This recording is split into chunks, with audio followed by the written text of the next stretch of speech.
كوارث قاعدة تصير حاليا في داخل الوحدات السجنية. ماذا بيا أنا كل ما يقع إيقافي، خاطر مازال في قادم الأيام باش يقع عديد المرات إيقافي.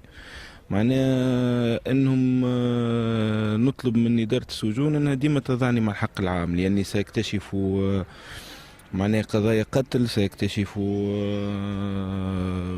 تسريب مخدرات، برشا حاجات، برشا خنار اللي ما حبوش اليوم مسؤولين البلاد يقتنعوا اللي من نجموا نصلحوا اذا كنا نحكيو على ثورة إلا ما نقيموا الواقع كما هو. إذا نقولوا علي العريض رئيس الحكومة، حمادي جبالي، العباد هذوما كانوا سجناء رأي في عهد بن علي. ظهر لي ما سمعناش بعباد ماتت في إضراب جوع كما محمد البختي وبشير القل. ما سمعناش بعباد ماتت معناها بالحرق كما اللي توفى في جانفي 2012.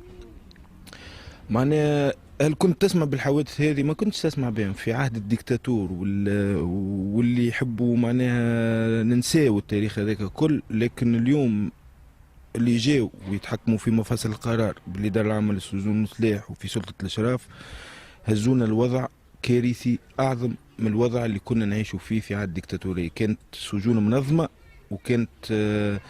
كانت فيها قوانين على القليلة مضبوطة، لكن فيها تجاوزات كبيرة في عهد الديكتاتورية. لكن اليوم فما فوضى وفما تجاوزات، ما فماش لا تنظيم ولا فما معناها بالعكس قاعدين نوخروا ماناش قاعدين نقدم.